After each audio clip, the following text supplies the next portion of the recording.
Madison College Radio, WSUM 91.7 FM, Madison. We're talking all things sports topics and all things Badgers here on Toss the Mic. I got Will Overbo alongside me today, and it's the last week of summer before classes start. How are we feeling on this fine Thursday? Well, it's a beautiful day out, but, I mean, as soon as you drop that piece of information and maybe just feel like this beauty is just fleeting and we'll all be back grinding in class soon enough. But it was a good summer.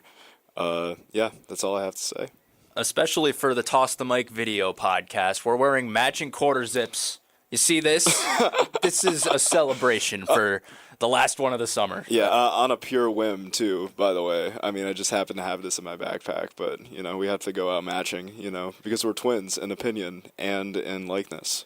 We never, ever disagree on this show. This is just an agreement fest here on Toss the Mic, and I'm sure if you checked out every single video we have on the YouTube channel, you would definitely agree, even if you saw the hard agreement we were having about the New England Patriots and the Buffalo Bills on who was going to win the AFC East. It's right there if you want to go check it out, or it's in the link in the description if you're watching on the YouTube channel. So without further ado, let's dive into what's hot off the press.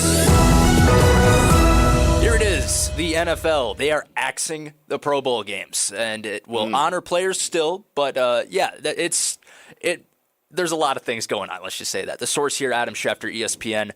Here's the context for you. The Pro Bowl, it's been slowly deteriorating over the past decade, ever since it left Hawaii and they demolished that stadium.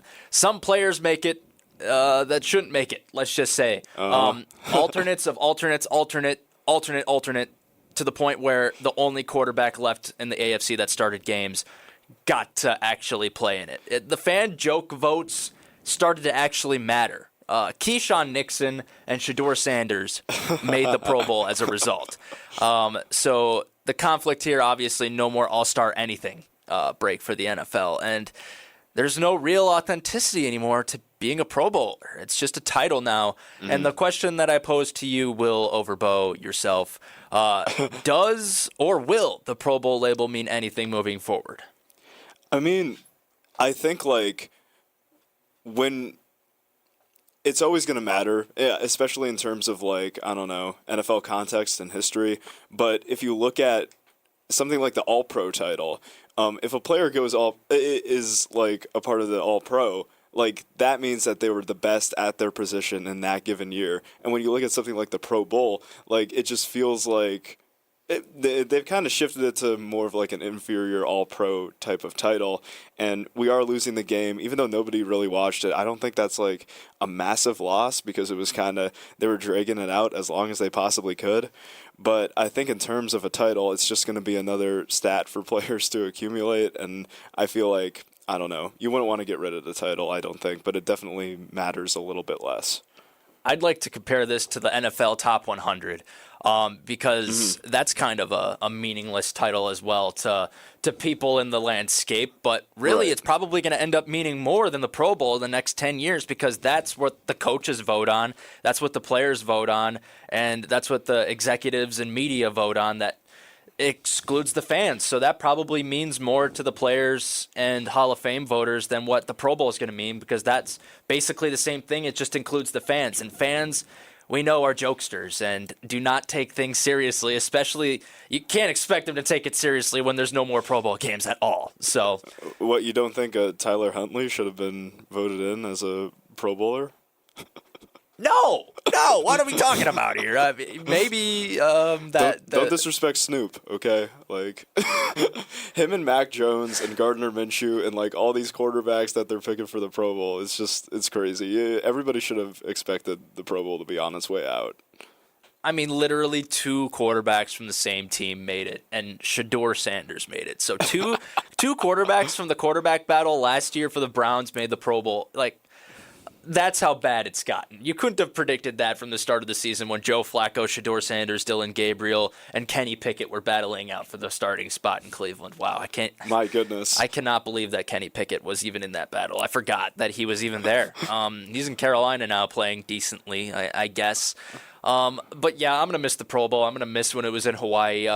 It did actually mean something not too long ago. I remember watching it on, what was it, on NBC with Al Michaels. And, yep. I mean, Al Michaels probably sounded more excited for that than he sounds today. I mean, that's just how it is nowadays. Like, it was another game. It really was. Like, you got to see the best of the best actually tackle each other. I mean, a punter got absolutely demolished in one of these games.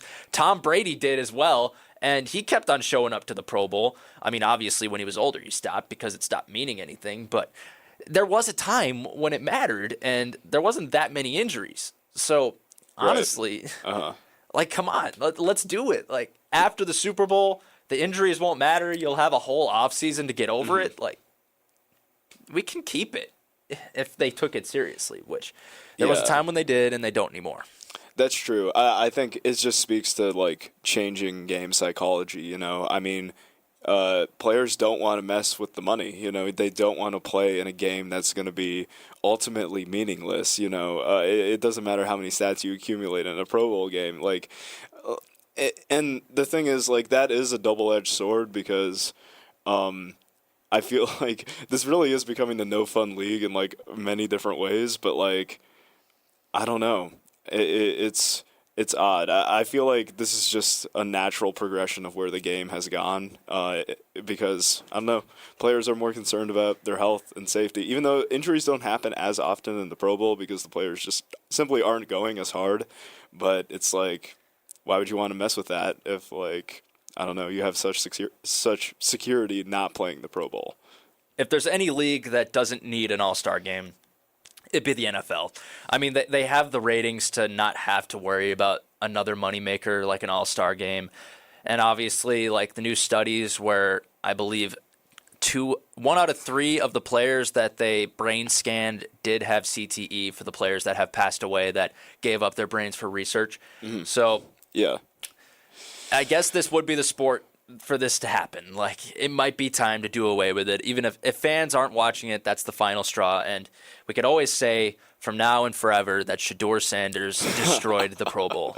Absolutely. That is his legacy, and that is also Mac Jones' legacy. Don't forget about his Pro Bowl appearance. But well, his was definitely actually more deserved by a lot more metrics. That's true. I mean, still... Not an exceptional season enough to, like, make the Pro Bowl, especially, like, in the early 2010s or anything like that. But, I mean, I don't know. He definitely was an alternate. He put up Pro Bowl alternate numbers that should be what a Pro Bowl alternate is. Like, I believe he had, like, 26 touchdowns and, like, 12 picks or something along those lines. For a rookie, it's great, for sure.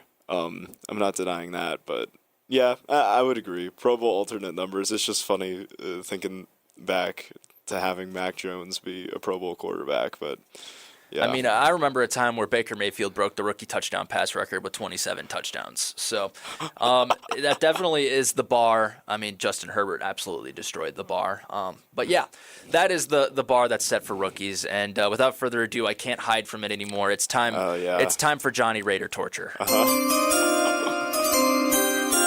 That's right. We're listening to the NFL draft chime because that's what the Browns are thinking about right now. Fans are making mock drafts in August. Oh, nah. Man, August! Yeah, I mean, you're probably going to hear that jingle when you go to sleep every night and just, like, think about better times in the future. I mean, I can't even blame you. Not a creature was stirring, not even a mouse. The child was sleeping, dreaming of Arch Manning, and hearing the chimes inside of his head. Because it's August, and we're thinking about April. This is peak Cleveland Browns. I've been a Cleveland Browns fan since 2016, and I don't even think, like, I knew the 0-16 and the 1-15 teams were bad, and it was just fun to watch, to maybe see if this week was going to be a win. The roster was not built to win, and it was obvious they weren't trying to win. But this team, it's such a waste of talent. The defense is good, and this defense would be good enough to take an above average to average offense to a deep playoff run. But it's going to be wasted, and by the time that the Browns are competitive on offense, it's going to be an older defense, or they're all going to be gone. If you don't know why I'm talking about this, the Cleveland Browns have decided to start Deshaun Watson over Shedeur Sanders week 1 against Jacksonville. Shedeur Sanders and Deshaun Watson have been competing since minicamp and splitting reps, with Deshaun starting off with the veterans benefit lead in minicamp. But per Todd Monken himself, quote from him, He closed the gap up to this moment. It was basically tied up to this certain press conference that I'm about to mention. Here's the context for this press conference that almost destroyed everything. Terrible. Deshaun spoke to the media following a terrible 5 of 12, 36 yards, and 1 interception outing against the Bills' third-string defense. He called out the fans for booing, and it was quote-unquote, "It's personal." We all know why. Mm-hmm. The same fan base cheered me when I tore my Achilles on this same field. A clear rift was set between Deshaun and the fans that day, even more so than it already had. So Shadour's case to be the starter just that day exceeded Deshaun Watson in what many thought would be the case. But yeah, now Deshaun 3 days later is named the starter. Will Overbo, I'll let you go first. Why did the Browns do this to me and all other Browns fans? Yeah, I mean, it is pretty rough, but we have had kind of extended conversations about, this might be the inevitable end to this quarterback battle, and it's a shame. Honestly, it is, kind of disgraceful that he's kind of getting another opportunity, and it's even more disgraceful to attack the fan base that kind of, makes it possible for you to earn this much money in spite of all of these off the field issues, and it's just a very, very unseemly press conference. It's very. It's just a total lack of accountability from him. He was on the verge of tears. It's a complete lack of accountability for his own performance and his own actions as well. And, especially if you have news like that come out about you, what do you expect people to just, unanimously cheer you when you're playing terribly? I mean, I think that's kind of a joke, in my opinion. And unfortunately, this is one of my biggest fears with the Browns as a team, is that they can't seem to iron out the dysfunction no matter what. And it's just following them everywhere they go. And, I just feel bad for the fan base out there. I mean, I'm not they've been through a lot, honestly. And I think, honestly, the press conference that Deshaun Watson had, after that infamous one where he was on the verge of tears, and he was and he was apologizing. That's more of an apology than he gave any of the women that were involved in some of these cases. So I'm just going to leave it at that. Yeah, absolutely. But you can't expect fans to not boo you when you've given them no reason to not boo. So much investment has been put into you. $246 million. There's $113 million in dead money on this roster right now, even with you not cut. If you were cut, there would be over $200 million in dead cap room, and that is disgraceful. Mm-hmm. You have brought nothing to this team in terms of comparing to your investment. You can't expect not to be booed. Mm-hmm. What have you done? You're 19 touchdowns, 12 interceptions. You never really won with you carrying the team. In 2023, it took an historic defense for you guys to win games. Mm-hmm. And when you were asked to win games yourself, you didn't win. You went 1-6 and tore your Achilles. So clearly you haven't been putting in the work. You haven't been learning the scheme. You haven't been watching the film, at least not enough. So maybe do some of that. Maybe do a little bit of winning. Mm-hmm. Maybe if you threw 300 yards and 2 touchdowns, you wouldn't be being booed. Let me just say that. Right. If you did that, you would not be booed. I guarantee you, Browns fans would not boo you if you won games. Todd Monken himself said that the boos are eliminated by winning. So go out there and win. And the other point I want to hit on as well is the accountability with this man. It's hard to expect the man to take accountability when all he's seen is positive reinforcement. Mm-hmm. The Texans enabled this. Let's just say, I'm not going to go any further into it. Yeah. But when the details came out and all of the bad things were reported, he was rewarded with a fully guaranteed historic deal that no one's ever seen, and likely no other deal will ever be this much guaranteed money ever again. He got an NBA contract in the NFL as a reward for the things that he did. So it's hard to expect the guy to show any accountability when he's never had any. He never had to. Right. Ever in his life. Yeah, that's an absolutely fair point. And it's just a shame that this is becoming like prominent news and prominent coverage about the NFL as a whole. I think it hurts the sport. I think it hurts like kind of how the sport is perceived in general. And I mean, yeah, it's just disgraceful. And I can't imagine having this being your starting quarterback. I just feel for the Browns fan base. I mean, another thing to put this in perspective, if Deshaun Watson was cut right now, he would never be signed again. He would never start a game for anybody. He wouldn't even be a backup or a third stringer. Mm-hmm. The fact that this man is starting in the NFL right now is even more disgraceful. Like, when this year is up and this contract is up, he's gone. Like, yes. This is a guy that's supposed to be out of the league right now, mm-hmm. and he's starting games. Shedeur Sanders at least shows a concept of what a future could be for the Cleveland Browns. Mm-hmm. Like, the fact that he's not starting just proves to me that the Browns think that the future is not on this team, which stinks. And it's hard to be a fan of the team when it's just been constant this, mm-hmm. not trying to win. Right. Not trying to win. Exactly. And it's just, this is why people say quarterback is the most important position, is because it is like a truly leadership position. And for better or for worse, your quarterback is kind of the face of your team and how they're perceived and how they show up on the field, how they prepare for games, how they fit together. And if you can't get that right, like, it doesn't matter how good your defense is or how good your young weapons are or the improvements you made on the offensive line, all of which the Cleveland Browns have, but they're just lacking in leadership and accountability. And unfortunately, it's going to be a while before that is rectified. So, yeah, it stinks. But another wrinkle to this, I guess, 2 away games to start for the Cleveland Browns, a Florida road trip, Jacksonville and Tampa Bay.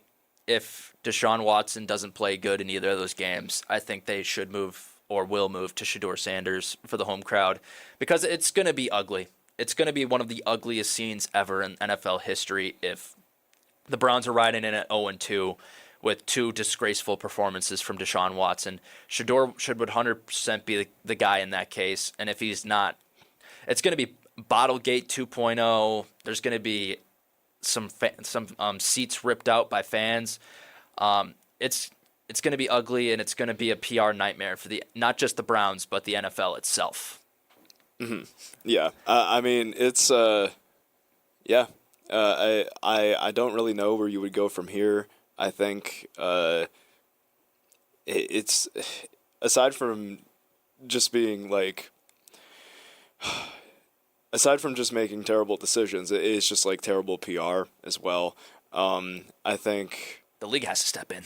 I don't know if the league has to step in, but it's just like a lot of these decisions made by like the leaders in this organization, like it's not just like football decisions. I feel like it's just like bad business decisions as well, and bad moral decisions. It's the sunk cost fallacy. Yes. The Cleveland Browns are just trying to squeeze any value out of this contract, and big mistake they made back in 2022 when I was in high school. I am now a graduate student. Mm-hmm. So it's been that long. And more on Cleveland Browns dysfunction. Moving into the college football side of things here. An excuse to use the jump around transition sound. That's right. The Big Ten and the SEC have banned NFL players from re-entering college football. And this comes after Daquan Wright, a former Cleveland Brown, signed with LSU and Lane Kiffin. Yeah, it led to the Big Ten quickly taking a stance against it, making a stance against the SEC. And little do you know, the SEC followed suit out of pure ego, out of the Big Ten doing something better, or being the bigger conference in this case. And it finally seems the storm is over, but some coaches out there might be willing to take some of the penalties they've named. So it's going to be crazy to see how this plays out. But what do you think, Mr. Will Overbo? I don't know. My first thought is, like, it's hilarious that LSU kind of jumped on like scooping up Daquan Wright, because I feel like Lane Kiffin is the exactly the type of coach that would be willing to take like significant penalties to get NFL talent on his teams. That's my immediate thought, but Oh my gosh, yeah. There was a whole drama too between Todd Monken and Lane Kiffin, because Todd Monken came out and said that Lane Kiffin had called him, missed call, or tried to reach out to him, and brought it up in a press conference. Yeah. That I didn't know why Lane reached out to me. I guess that's the case. Isn't this a crazy world we live in? And then Lane Kiffin comes out and he's like, I don't know what he's talking about. It might have been a guy on our staff, or someone reached out to their staff, but I didn't call him. Which even more Cleveland Browns drama. Ooh, that's the slow fade right there. He kind of just like hoped that he would not call back. But I think, good for the Big Ten for actually like taking a stance against this, especially because this is like wildly unpopular. Anybody who watches football or follows football is like, yeah, we don't really want to see this. Honestly, we want to see college players play in college football. And I think like, obviously the SEC kind of just followed suit out of ego, but it was still the right decision for them to make, unequivocally. I feel like they wouldn't have made that decision on their own. Let's be real here. Probably not. Probably not.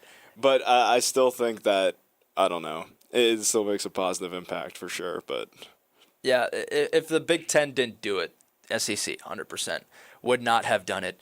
But like not having rosters set by August has to be the biggest problem with this. Because again, roster spots, they're hard to come by and they're earned. And earning it up until because there's no fall camp anymore. Fall camp's over. Earning it at the end of fall camp and then to have it snatched from you has to be extremely brutal. Yeah, I mean, I don't know. It's like we haven't. I mean, can you think of some examples of like players who are like speaking out against this? I mean, obviously they wouldn't want to speak too much on it because they don't want to like jeopardize spots in the future. But I'm sure like players can't be happy about this at all. I can't think of any quotes off the top of my head from anybody, but yeah, it has to be thoughts. Probably the strongest from college football locker rooms, but I feel like some NFL players have probably said some stuff about it. It does affect them less, though, the NFL players. I mean, like if some third string guy wants to like go down to college again and try to, I don't know, boost his stock and maybe get in a better situation, kind of go up in the depth chart later. Like it doesn't necessarily impact the NFL people as much, especially because like they've already secured their contracts. They already kind of are like more set in their ways, but like college football is kind of constantly changing and very relationship dependent, and it's just like, I don't know, it's just odd that people would think that this is a good idea.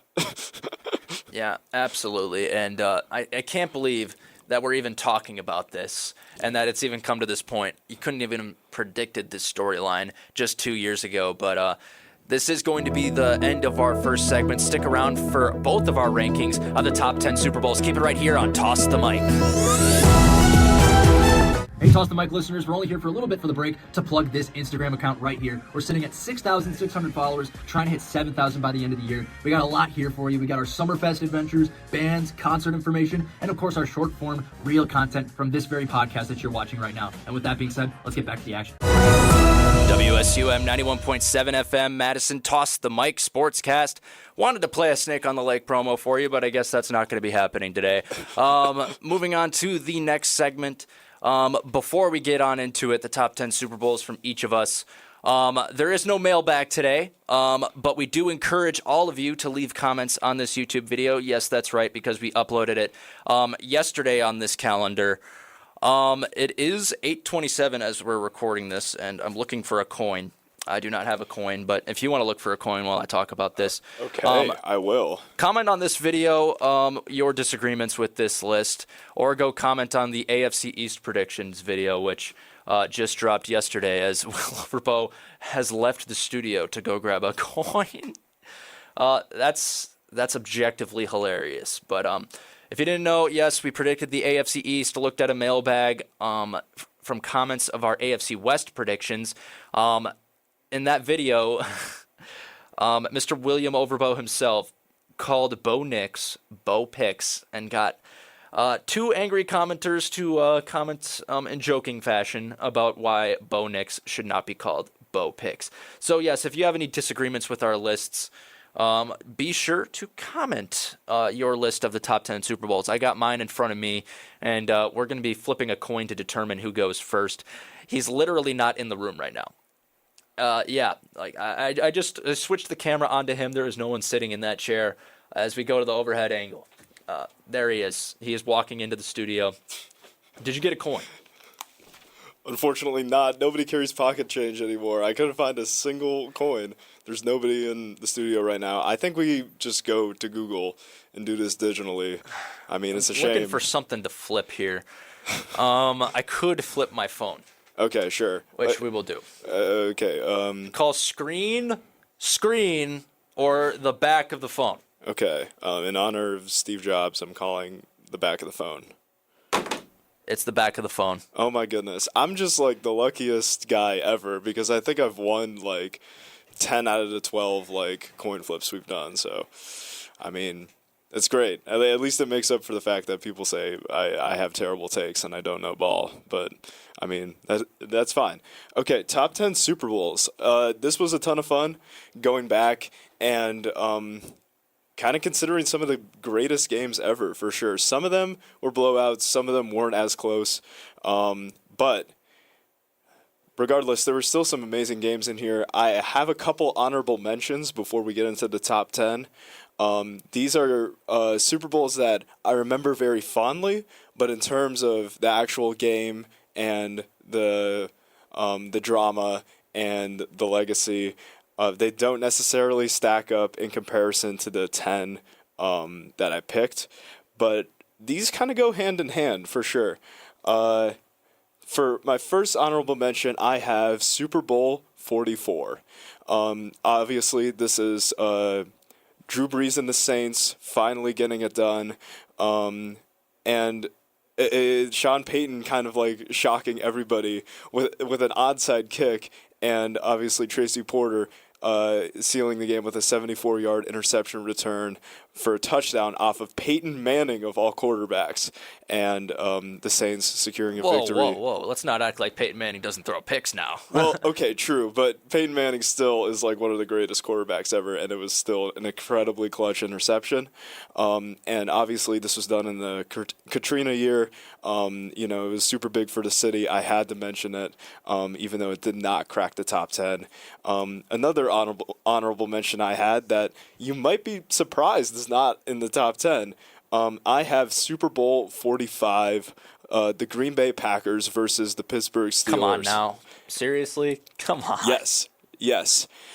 For me, as a game, this is not an incredibly competitive game. It wasn't necessarily down to the wire. It was sort of back and forth. I think that, I don't know, there are just better, tighter, more competitive games on this list, even though it is the ring that I think about the most. That's why it had to be an honorable mention. And since Drew Brees and Aaron Rodgers, it's both their only rings, I feel like they kind of went hand in hand and are good honorable mention picks. But getting into my top 10 list, I have to start at number 10, Super Bowl 23. We're going all the way back. For the most part, I wanted to prioritize Super Bowls that were in my lifetime and in my recent memory, but Super Bowl 23 is the exception to that. Joe Montana's incredibly clutch 92-yard game-winning drive, Joey Football in the final minutes, kind of throwing a decisive touchdown pass to John Taylor with 34 seconds left to beat the Cincinnati Bengals, who did not get back to the Super Bowl until the other fake Joey Football got there and lost to Matt Stafford and the Rams. But an incredibly tight, great old school Super Bowl right there for you. Moving on next, number 9, I have Super Bowl 38.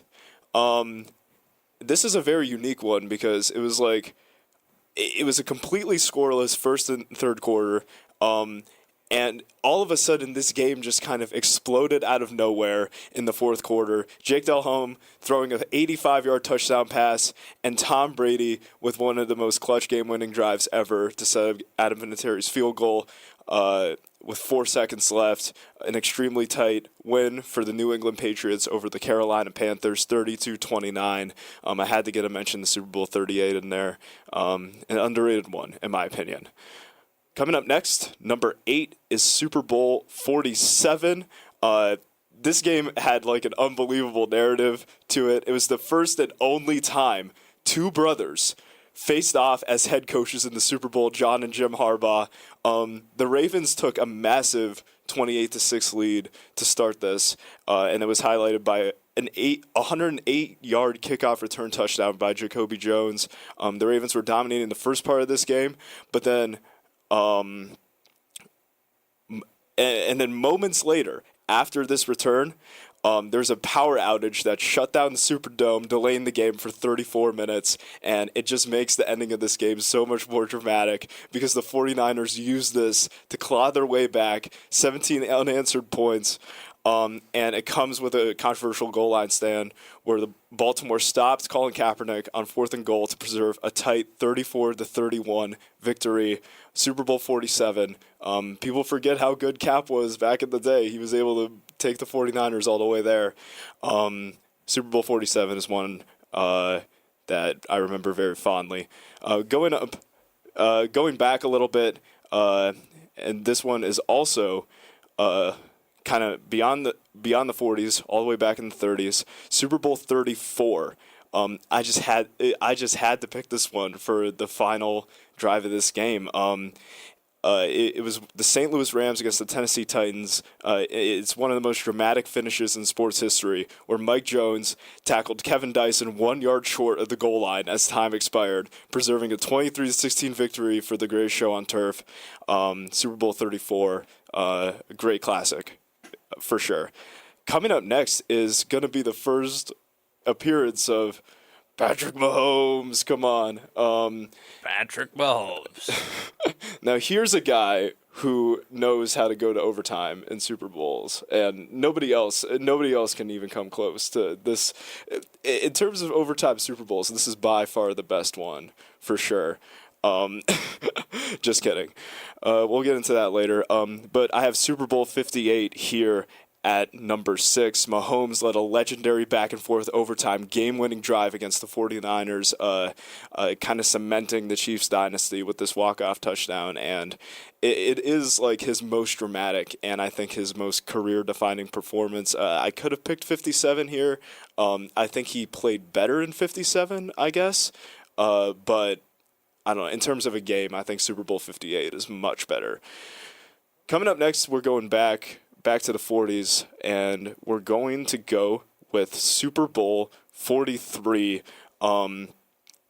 Obviously, the return of Kurt Warner on this list when he threw a spectacular 64-yard touchdown to Larry Fitzgerald to kind of take a late lead. This game was competitive the entire way through, but Big Ben kind of answered with an incredibly clutch drive, and he just throws this like impossible like toe-tapping touchdown pass to Santonio Holmes in the corner of the end zone, and it was like 35 seconds left, I think, giving the Steelers the edge at the last second for a 27-23 victory.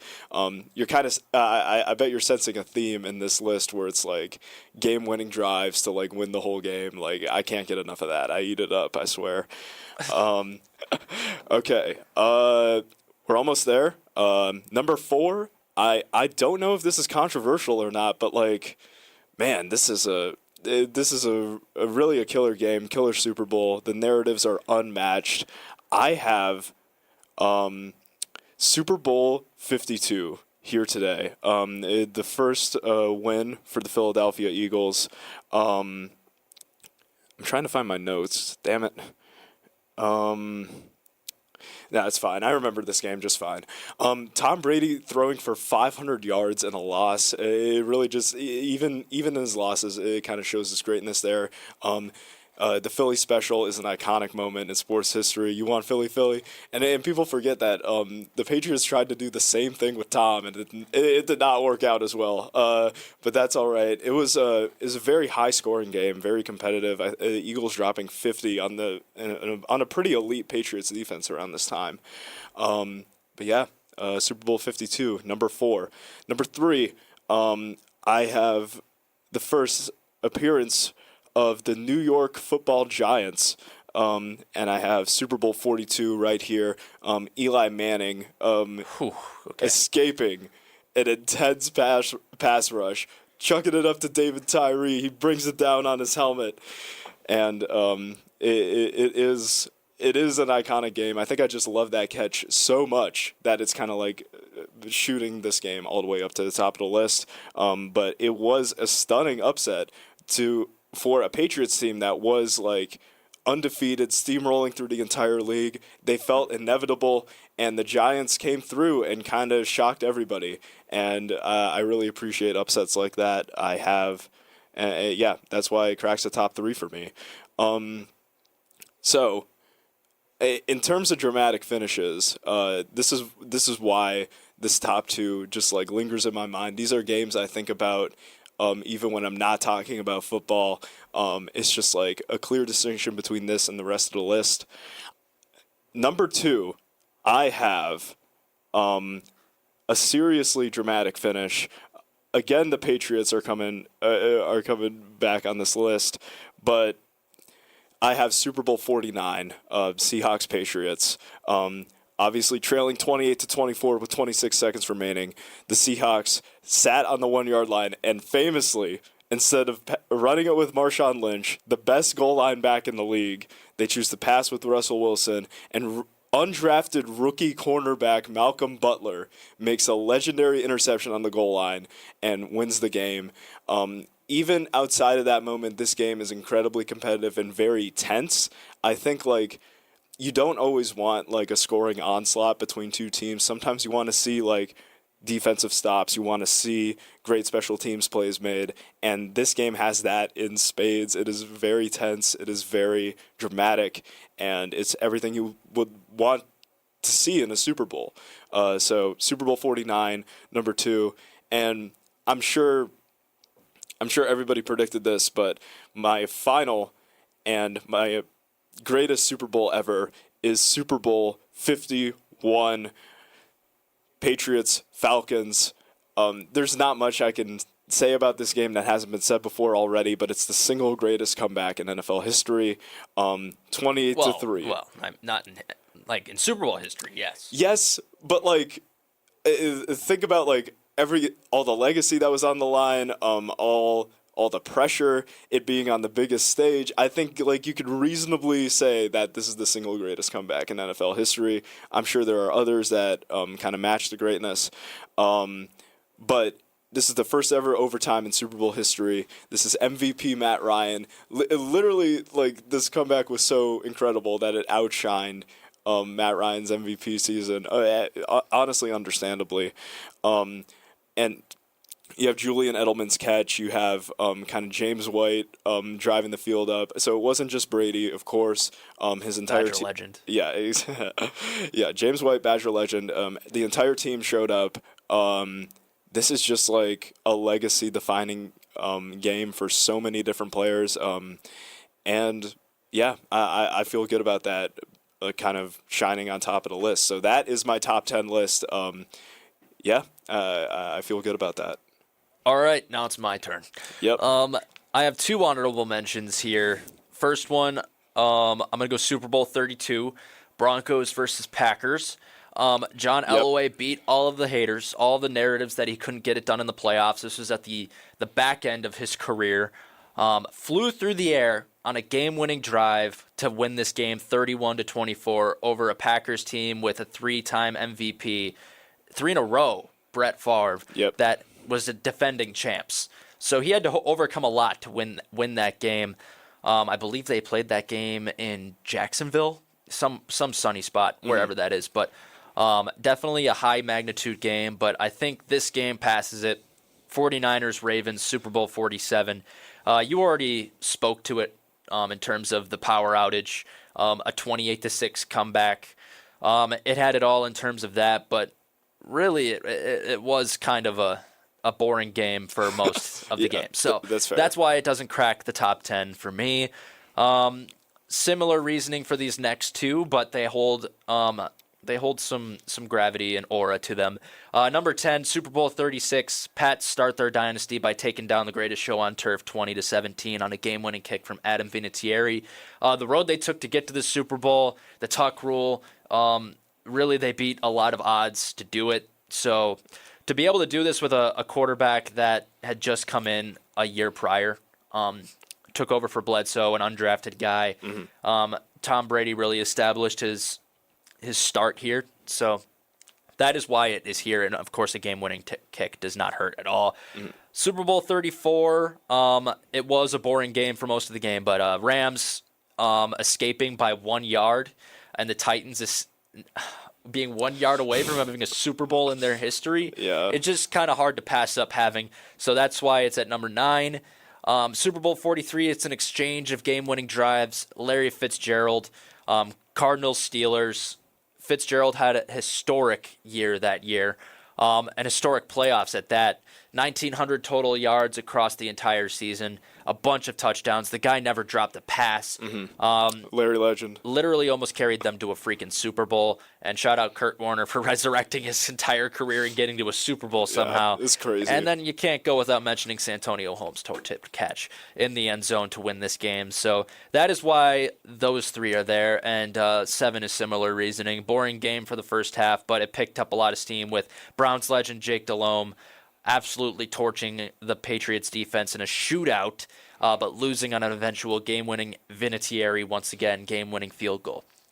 Now that we're out of that now, Super Bowl 25, number 6. The Giants escape with a 20-19 victory here on a wide right missed kick from the Bills. Both these teams had experienced a lot of adversity. Backup quarterbacks playing. Frank Reich played most of this game for the Bills. Yeah, you think of Frank Reich's legacy if they would have made this kick.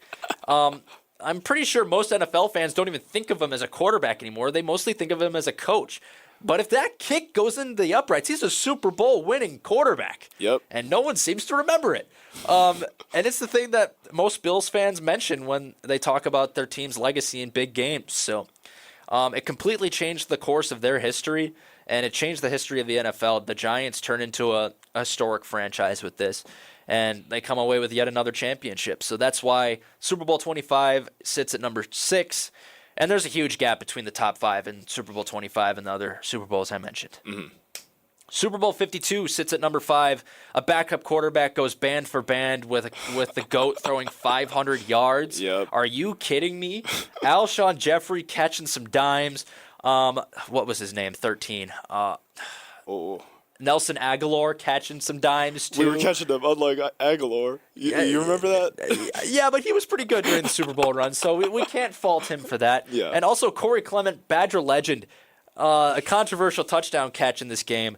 And this game had it all. The Philly special, you already mentioned that. Statues have been built for this. So you already know this game already had all of the aura, all of the electricity. The Eagles start their franchise history with this, and that's why it sits at number 5. And of course, at number 4, Super Bowl 58, Chiefs' one and only appearance on this list because they don't really like to play in nice, cool Super Bowls. Second OT Super Bowl of all time really carries it. A shootout. Brock Purdy almost won a Super Bowl. Imagine if he did. Christian McCaffrey was there. He had an okay game, and Juwan Jennings would have won Super Bowl MVP. Oh, he was unbelievable in that game. I mean, is he the only player to pass for a touchdown and catch? He would have been the only player to pass for a touchdown and catch a touchdown in Super Bowl history, right? Nick Foles, man. Oh, wait, yeah. Yeah, that's right. We just talked about him. Yeah, my goodness. But anyways, yeah, it wasn't that electric of an OT game as you'll hear from the other one. But just being the second overtime Super Bowl in history carries it into the top 5. And a shootout, you can never discount a shootout, right, especially in a Super Bowl. So next up, number 3, Super Bowl 49 ends on on the goal line, and there's probably not going to be another Super Bowl like this one. Having a catch like that to get inside the 5, a spectacular catch from Curse. Literally can't script it any better. And there's literally now sayings that you can't Marshawn Lynch this. You can't Seahawks at the 1-yard line this. You got to run the ball. That is why this Super Bowl carries so much weight. And not to mention, it was a Super Bowl that had a nice little shootout going on. The Patriots were down 10 points, 24-14, came back, won this thing, and prevented a game-winning drive, just 1 yard. It was all it took for the Seahawks to finish it, and that's why it sits at number 3. Number 2, time to start some controversy. Oh, boy. Super Bowl 51, first overtime Super Bowl. Okay. 28-3. Literally every comeback that's mentioned in sports ties to this. Pretty sure in the World Cup with Argentina, coming back was compared to 28-3. So, yeah, like literally every sports comeback is compared to this.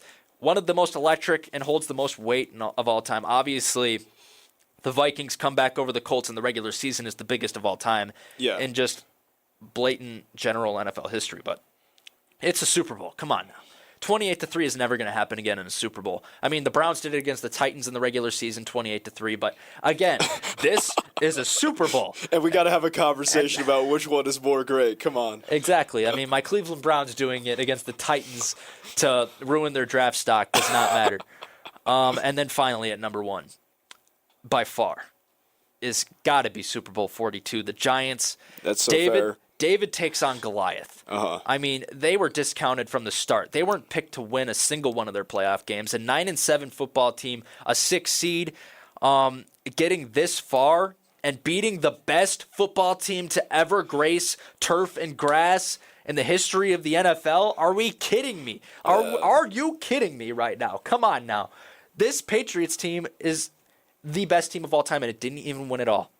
Eli Manning came in with Plaxico Burress. Like, what is going on here that the Giants could beat this team somehow? It should go to show that anybody can beat anybody in this football league. Yeah. And the Giants are the epitome of David can beat Goliath at any moment, at any time, in any playoff game. I'm pretty sure everyone picked the Patriots to win this game for good reason. An 18-0 team was prevented. And honestly, thank the Lord. I mean, the undefeated Dolphins must have had a great party for this. Yeah, 100%. And I feel like 42 is such a fair, like, favorite Super Bowl of all time because, I mean, it is like odds-defining win for sure. And this is why I am always hesitant to talk bad about Eli Manning because, like, this win is just, like, way too clutch. And this might have solely gotten him in the Hall of Fame, this Super Bowl win, in my opinion. I don't know if that's a hot take, but, like, I feel like there's not a lot he can do to harm his legacy at this point when you have a win like that under your belt. You know, today a lot of people would describe the league as a quarterbacks-driven league, but you can be a middle-of-the-pack to above-average quarterback and have a good defense, and all you have to do is have a game-winning drive in the biggest moment, and you could be in these conversations. It is an iconic game-winning drive, though. It wasn't just, like, one moment. It was, like, a culmination of, like, an entire... One shining moment. It was, like, a culmination of the entire season, I feel like, and, that defense was, like, unbelievable. We're never going to see a Super Bowl like that again in terms of just absolute electricity and build-up. Like, it took one game at a time for the Patriots to win and win and win all the way to this point to build that story. And that's why the regular season matters so much in the NFL, man. You're not going to get this in the NBA or the MLB where every game builds on top of the other. Every game is a story that is going to be told on Super Bowl week. And this was the case in point, and there will never be an undefeated team ever. And I am great on saying that. There will never be an undefeated team ever. Yeah, I mean, that's with the level of, like... Ever again, I should say. With the level of competition in the league, I would probably agree with you. The bar is kind of getting higher, and especially, like, when there's talks of, like, adding games to the schedule, like, that makes it even more impossible, in my opinion. Like, I can't imagine we're going to see one in our lifetime, but... Well, guys, those are our top 10 lists of Super Bowls of all time. Is there any Super Bowls we missed? did your team win a Super Bowl that we didn't plug? You know what? I mean, there was already Super Bowl 45 on this list, so if you're probably a little biased. So go be biased. I encourage you to comment this because you will be featured on the next episode of Toss the Mic during the Mailbag segment. That is going to do it for us here on the Toss the Mic Sportscast. We'll be back at a new time next week, Tuesday at 4 p.m. Keep it right here.